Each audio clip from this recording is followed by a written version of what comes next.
이 시간 우리에게 주신 말씀은 창세기 29장 31절에서 35절의 말씀입니다. 여호와께서 레아에게 총이 없음을 보시고 그의 태를 여셨으나 라헬은 무자하였더라.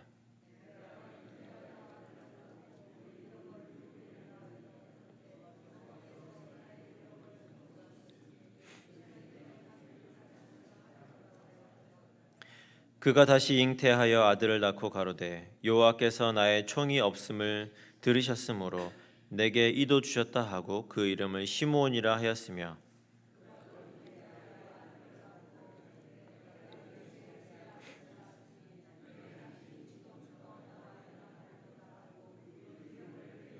같이 읽겠습니다. 그가 또 잉태하여 아들을 낳고 가로되 내가 이제는 여호와를 찬송하리로다 하고 이로 인하여 그가 그 이름을 유다라 하였고 그의 생산이 멈추었더라. 아멘. 할렐루야.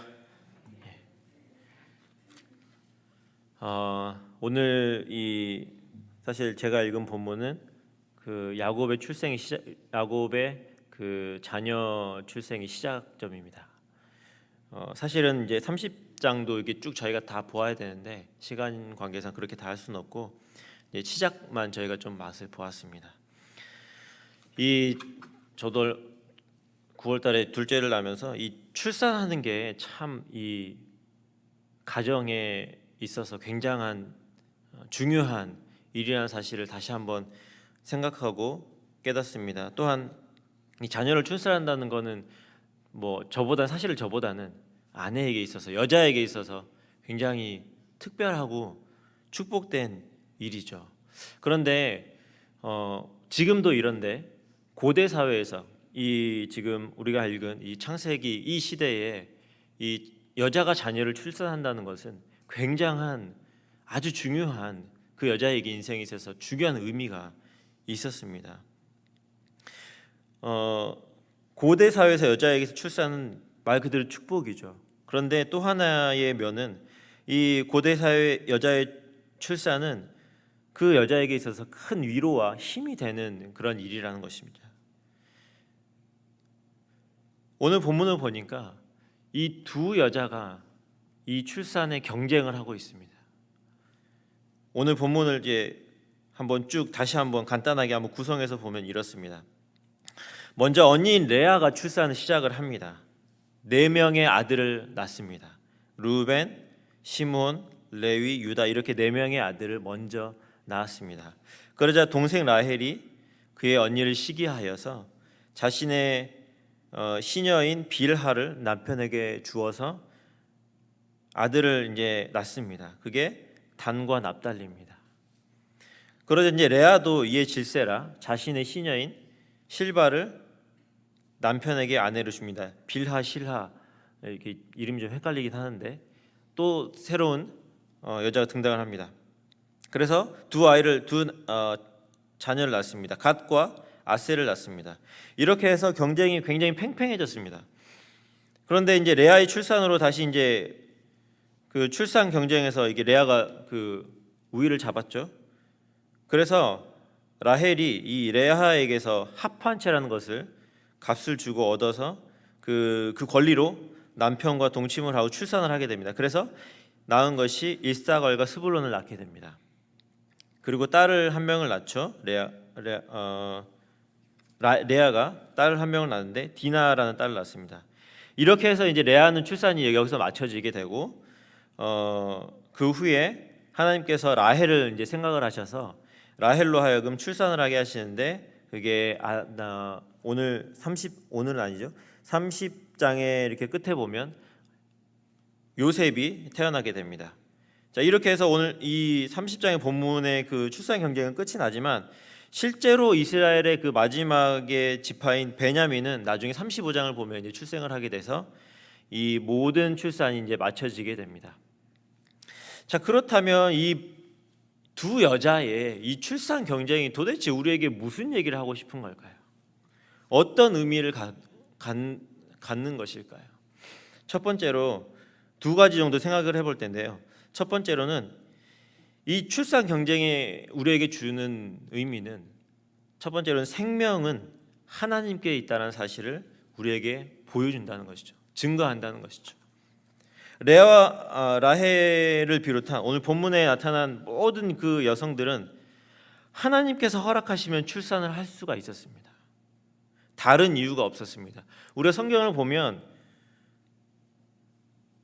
그가 태를 여셨으므로, 그가 태를 닫으셨으므로, 이 말이 계속 등장을 합니다.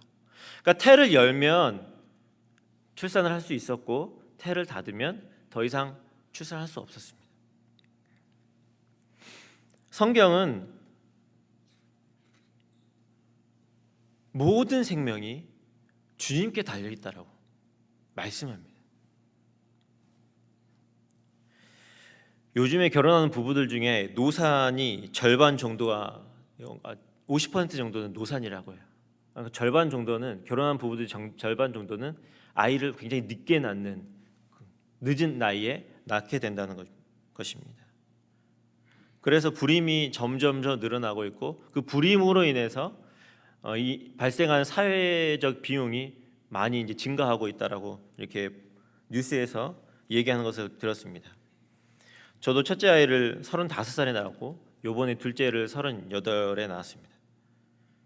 그런데 성경을 보니까 우리의 나이가 어떻든지 우리의 몸의 상태가 어떻든지 간에 그거와 상관이 없이 이 아이를 출산하는 문제는 하나님께 달려 있다는 겁니다.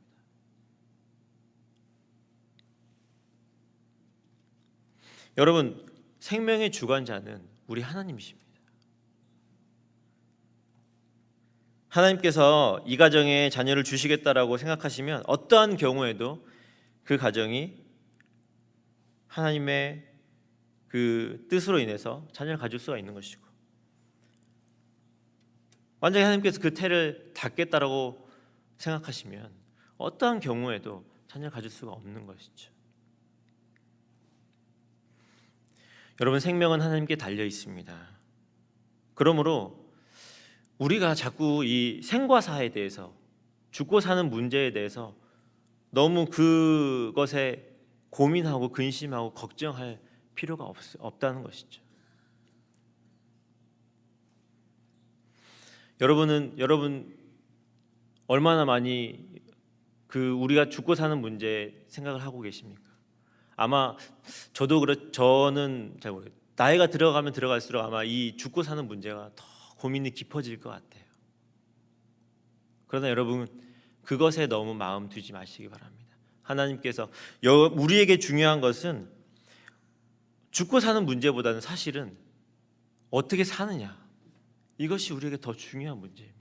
하나님이 그 문제를 더 중요하게 보신다는 것입니다. 어떻게 사느냐, 어떻게 살고 있느냐, 어떻게 사명을 감당하고 있느냐, 내가 너에게 준 사명을 잘 감당하고 있느냐, 이것이 죽고 사는 문제보다 하나님 앞에서 더 중요한 문제입니다. 여러분, 우리가 사명을 잘 감당하고 있는 것, 이것을 늘 생각하며 고민하였으면 좋겠습니다. 비록 건강이 좋지 못하고 상황이 나쁘지만 더욱 중요한 것은 사명을 잘 감당하고 있느냐, 이 여부입니다.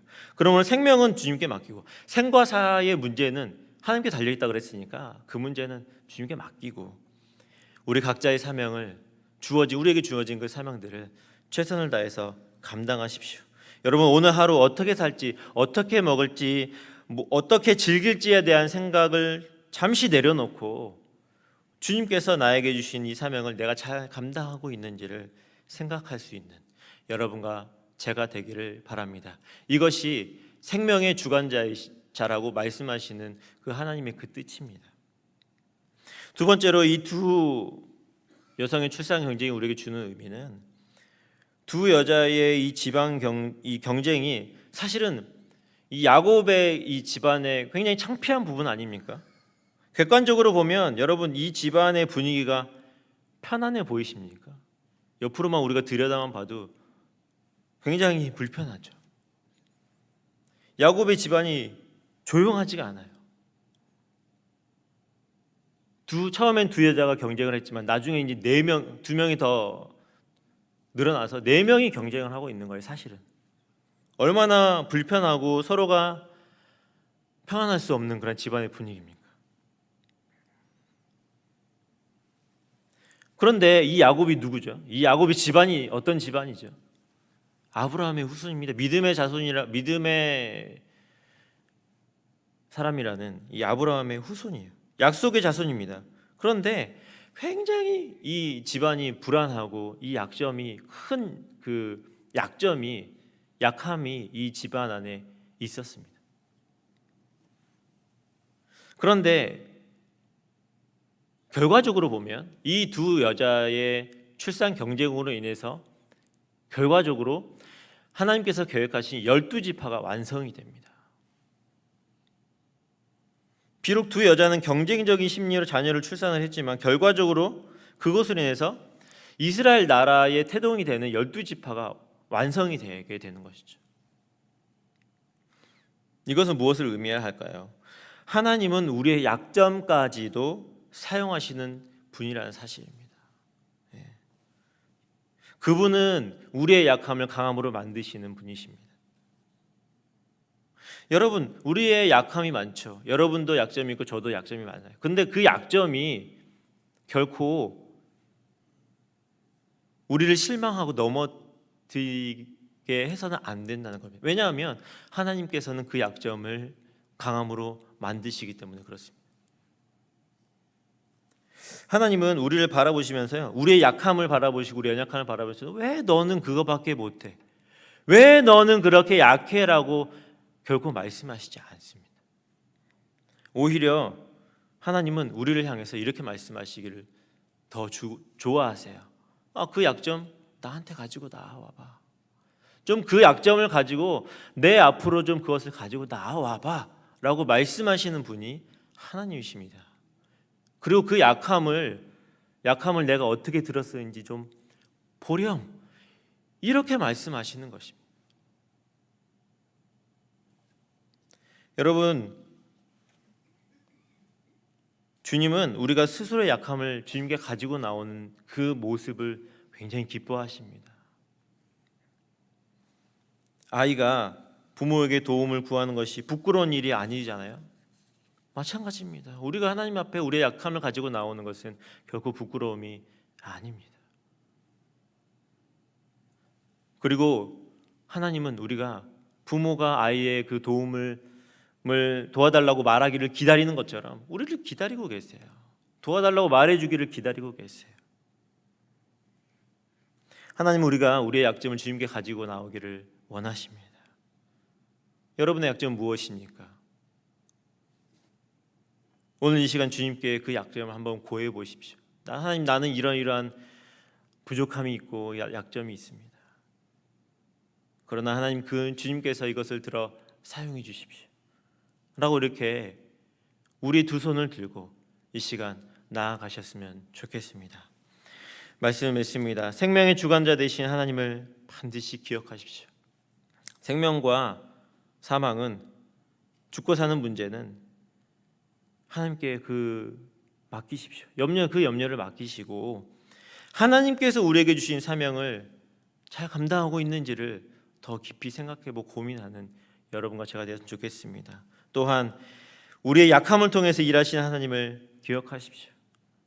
약점이 많은 우리고 부족함이 많은 우리지만 그 약점이 하나님 앞에 놓여질 때에 그것을 통해서 놀라운 일이 일어날 것을 믿고 날마다 우리의 약함을 고하며 주 앞에 나아가시는 여러분과 제가 되기를 바랍니다.